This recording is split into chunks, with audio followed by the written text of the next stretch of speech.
Hey Brush Monkeys, we're back, and this week we're working on the TT Games Carnevale Venetian Noble. That's what his box art looks like. And here's the actual figure.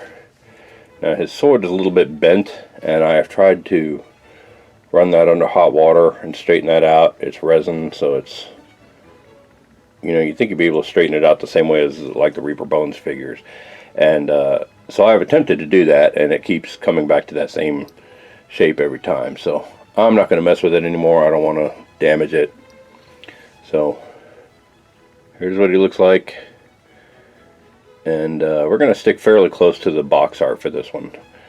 So it's not going to be too many surprises coming out of this guy.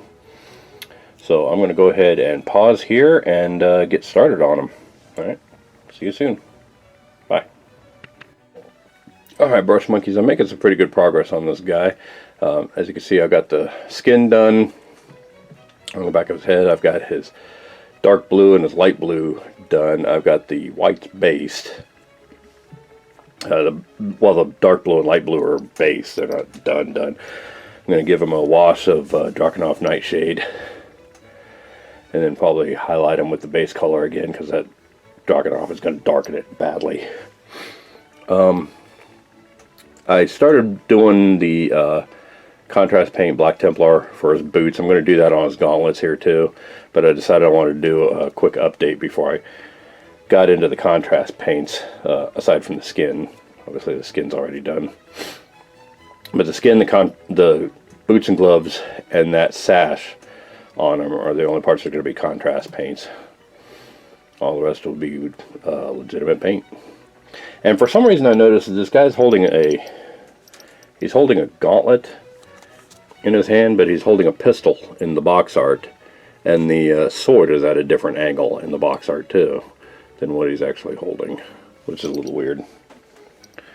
But yeah, he's coming along. So I'm going to go ahead and shade wash the blues here and finish doing the contrast paints. And then I'm going to take a break and come back and update then. Alright, see you soon. Bye. Alright, so I got the gauntlets and his sash done, and I got the shade wash put on the cloak and his tunic and everything. And I decided, I was originally going to make that sash snakebite leather, because the box art makes it look like it's actually kind of a reddish color. But I decided that since his boots and gauntlets were black, I'd just go ahead and make that black too. And I think it fits the aesthetic better. So yeah, went ahead and did that. And then, like I said, I put the shade wash on all the blues. So the next step, once the shade wash dries, is I'm going to layer the blues with the base color again. So that's getting the dark blue, that jacket's getting the light blue, tunic's getting the dark blue again, but just layer it on there so it leaves that shade wash in the crevices and the folds and what have you. I think that's really going to look fantastic when it's done. I've got another even lighter blue that I'm going to do for things like the edges of his jacket here, the sides of his jacket, edges of the pocket, his collar, that kind of thing, just to make him pop even a little bit more. So for right now, I'm going to take a break and let those shade washes dry, and then we'll come back and layer them up and see how it looks from there. Alright, see you soon. Bye. Alright, I'm back, and I've got his cloak all layered up, his jacket and his tunic and pants layered. And I actually did a little bit of edge highlighting. You can see I did a real pale blue on that. I did a mix of the dark blue and the light blue, and edge highlighted the cloak and down top for a little bit. It looks pretty bright now. I think when it dries it's going to be a little bit more subtle. And you can see I did a little edge highlighting up on his collar there, the pocket around the edge of his jacket.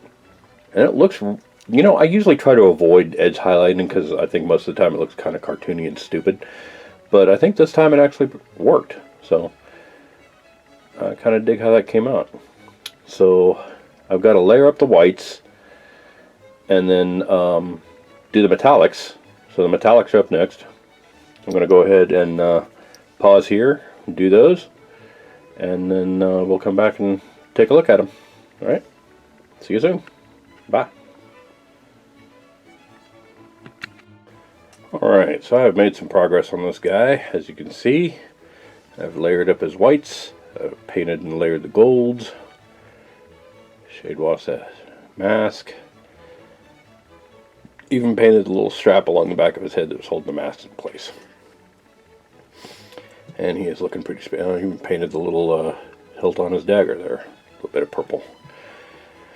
And he is looking pretty damn spiffy, if I do say so myself. I am really liking how this guy came out. I'm going to detail up the gold a little bit with a little bit brighter gold. I used old gold on that.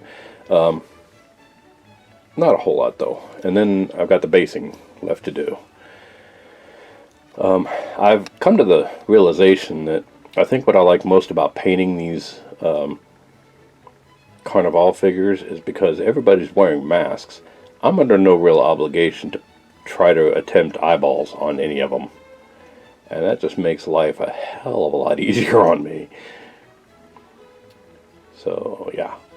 So, alright, so I'm going to go ahead and layer the golds and do the base. And then check in and see how he looks before I finish him up. Alright, see you soon. Bye. And there he is, boys and girls, our finished Venetian noble. I'm pretty happy with how he came out. He's looking all spiffy. I had planned on showing you another video after shooting another segment after the I highlighted the golds, but it didn't really make that huge a difference on it. It's just a slightly brighter gold. And so I decided to just go ahead and finish him up. Put him out here. So here he is. And thanks for watching, and I will see you guys next week. Bye.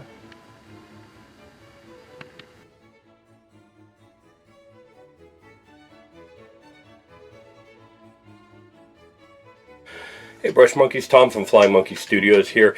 If you like what you see, click like down below. If you want to be notified when new videos come out, click subscribe. Both of those help me with my YouTube numbers and help support me doing and what I do best. Speaking of which, if you want to support me more directly, you can visit my Patreon site and go on my Instagram page to see all the miniatures that I paint on this site and how to get your hands on one of your own if you want one. We're also on Facebook and Twitter. You can check both of those to see when new videos get posted. And visit my merch store at storefrontier.com/flyingmonkeystudios. In the meantime, thanks for watching, and I will see you later. Bye.